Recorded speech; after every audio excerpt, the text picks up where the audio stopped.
गिरफ्तारी या 30 दिन हिरासत पर पीएम-सीएम का पद जाएगा। 5 साल से ज्यादा वाले अपराध में लागू होगा। सरकार बिल लाई, विपक्ष का विरोध, जेपीसी को भेजा। प्रधानमंत्री, मुख्यमंत्री या कोई भी मंत्री किसी ऐसे क्राइम में अरेस्ट या 30 दिन की हिरासत में रहता है जिसकी सजा 5 साल या उससे ज्यादा हो तो उसे पद छोड़ना पड़ेगा।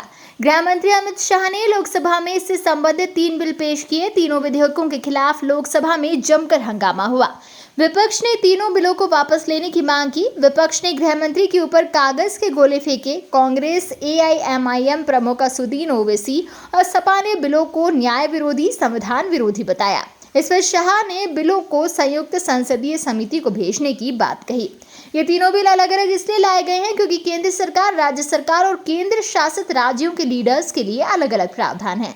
पहले बिल की बात करें तो 130वां संविधान संशोधन बिल 2025 है जो केंद्र और राज्य सरकारों पर लागू होगा। दूसरा bill government of union territories संशोधन बिल है जो केंद्र शासित राज्यों के लिए है। तीसरा बिल जम्मू कश्मीर पुनर्गठन संशोधन बिल 2025 है जिसे जम्मू कश्मीर पर लागू किया जाएगा। बता दें कि गवर्नमेंट ऑफ यूनियन टेरिटरीज संशोधन बिल 2025 में केंद्र शासित प्रदेशों में government of union territories act 1963 के तहत गंभीर आपराधिक आरोपों के कारण गिरफ्तार और हिरासत में लिए गए मुख्यमंत्री या मंत्री को हटाने का कोई प्रावधान नहीं है।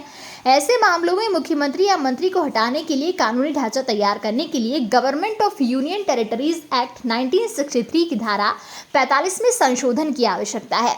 130वां संविधान संशोधन बिल 2025 केंद्र ने इस बिल को लेकर बताया कि संविधान में किसी ऐसे मंत्री को हटाने का कोई प्रावधान नहीं है जिसे गंभीर आपराधिक आरोपी के कारण गिरफ्तार किया गया हो, हिरासत में लिया गया हो तो भी ये मामला बना रहेगा। इसलिए ऐसे मामलों में प्रधानमंत्री या केंद्रीय मंत्रिपरिषद के किसी मंत्री को राज्यों या नेशनल कैपिटल टेरिटरी दिल्ली के मुख्यमंत्री या मंत्रिपरिषद के किसी मंत्री को हटाने के लिए कानूनी ढांचा तैयार करने के लिए संविधान के अनुच्छेद 75, 164, 239 ए में संशोधन की जरूरत है।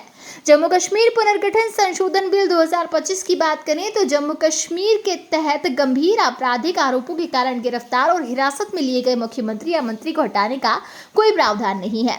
जम्मू और कश्मीर पुनर्गठन अधिनियम 2019 की धारा 54 में संशोधन के बाद गंभीर आपराधिक केस में गिरफ्तार और हिरासत में लिए गए मुख्यमंत्री या मंत्री को 30 दिन में हटाने का प्रावधान होगा। इसके अलावा ऑनलाइन गेमिंग पर बैन लगाने वाला बिल भी पेश किया गया है। केंद्र सरकार ने ऑनलाइन गेमिंग पर बैन लगाने वाला बिल भी पेश किया। कैबिनेट ने 19 अगस्त को ऑनलाइन गेमिंग बिल को मंजूरी दी। इसमें ऑनलाइन मनी गेमिंग, विज्ञापन, खेल के लिए उकसाने वालों को सजा, जुर्माना या दोनों हो सकता है। 3 साल तक कैद या 1 करोड़ रुपए तक का जुर्माना भी दिया जा सकता है। लोकसभा में गृह मंत्री अमित शाह के बिल पेश करने के बाद विपक्षी सांसद वेल में आकर हंगामा करने लगे और लोकसभा में गृह मंत्री शाह के बाद बिल पेश करने के बाद वहां पर काफी हंगामे की स्थिति देखी गई।